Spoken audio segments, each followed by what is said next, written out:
So I started making some videos on Sunday, and I thought I should talk about what they're all about. So during my day at the moment, I'm working on this game, Pixo Cities. It's an isometric city builder, and we've spent a long time on it, and it's kind of coming together, but there's loads of bugs. So I love making games. I love the creative bit of it, but the fixing bugs bit, it's like super painful, right? So I was feeling frustrated. I feel like I haven't shipped anything in ages. So on Sunday, I woke up and thought, I'm going to make a game in one day. Is that possible?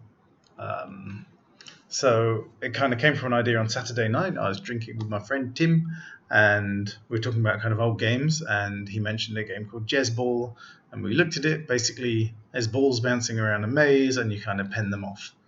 So that was what I was going to make.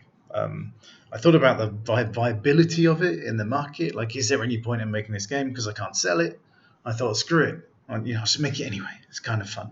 And how quickly can I do this? So I'd take lots of shortcuts. So I've written so much code that I have loads to reuse. So I'm getting kind of quicker and quicker at doing things. The more games I make, the kind of faster things are. And I thought I wouldn't care so much about some of the things that would maybe bother me normally, like the planet. I don't really mind it, but it's originally a 3D render I did years ago. And I don't really think converting 3D to 2D and converting 3D to 2D pixel art is necessarily the best thing.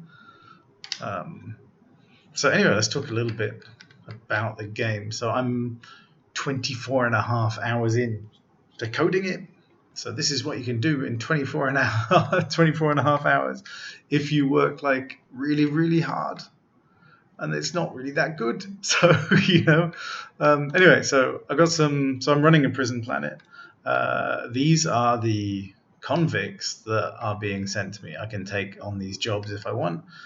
Every day that they're alive and they stay within my care, I earn $10 for these two. So that's $20, $30, 40, 50. So these are all passive humans. They all just earn $10 a day. So let's go and play with that. So at the very beginning of the game, you have to restrain them into a smaller area. Keep your prison free of, with lots of free space, and stick them into a small space. So in the top corner, there's the amount of beams I have. I have 7 out of 10. Once I use all 10, I can no longer place anymore, so I fail. There's 2 out of 2 humans. And then there's the bar that shows how much restraining I've done, which doesn't fill up fully because that's a bug. And that's a great thing about making this. Trying to make a game in a day, there's just loads of bugs, loads of things that aren't polished, and all the little things take you a long time. So this is the upgrade screen. This took me 4 hours, and I wouldn't exactly say it's like super pretty. Okay, so if I need more field generators, I buy them so I can't run out. I can, in theory, speed up the right-hand side beam and the left-hand side beam separately. So let's buy a bunch of upgrades. But there's a bug, so neither of those things really work properly. And that's why, like recording a video every couple of hours and kind of logging my progress allows me to really see whether or not my confidence that I can achieve these things is realistic. And the answer is no, probably not. So your population is constantly evolving. So the way this works is the player can kind of manage their own difficulty. So I had 2 people that I saved, and now I've got 2 more that I took on. So there's 4 people in this dungeon. Eventually I want people to have more dungeons. Prison cells, right? So you can see the left one goes faster because I upgraded it. But when I go vertical, it doesn't work. So people can die if they hit a beam, so this guy's going to die. And so the object obviously is to keep everyone alive.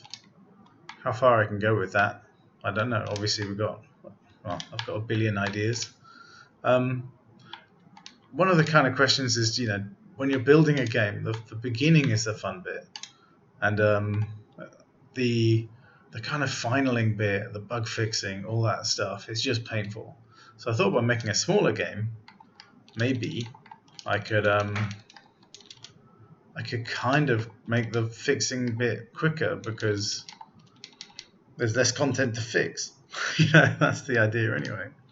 So Brian is aggressive, Gregory's aggressive, Carl is just normal. So that's why Gregory's worth more money. So let's go kill Gregory.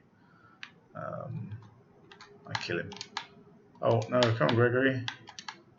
I don't know why I want to kill him. As you can see, the beams go a lot faster now, right? There we go. Oh no, I didn't kill him. There we go. Obviously, that's not the objective. The objective is not to kill people in any way. I mean, I've never really played the game to try and see if it's even fun. Playing now with these beams, like going faster, is probably the most fun it's ever been. But this is also the first time I've done it. I can actually imagine maybe if there's like 50 enemies and you're trying to manage like all the upgrades and keep them all alive, that is kind of fun. And if you track their names and you kind of learn about each person, that means writing a backstory for each person and so on. Then again, that's quite engaging. But this is like feature creep because so I started with the most simple game in the universe, and now already it's like massive, right? And none of these screens are really shippable. I could maybe ship this, maybe. I don't know. Maybe it's not that bad. This is like the most polished screen. And this one, I don't really like the colors. I don't really like the icons I drew. And the thing at the top is supposed to be a guy, like a shopkeeper. I'm going to write a bunch of text for him and all that kind of stuff. So it's like, can I actually find the motivation to finish this? Or is this going to be yet another like half-finished game that just sits on my laptop forever and never gets any further? Every day, I think I'm going to give up. But then, what are we? We're only 3 days in, so it's Wednesday, and I started on Sunday. So I've still got some motivation. But 24 and a half hours. It looks like I've done quite a lot, but I'll see. Maybe this video series, I sound like a real YouTuber, will stop, and there won't be another 24 and a half hours worth of videos. But I quite like to carry on, like recording it. It's like a way of logging my progress and allowing me to look at how I can become a better developer and become faster and all that stuff.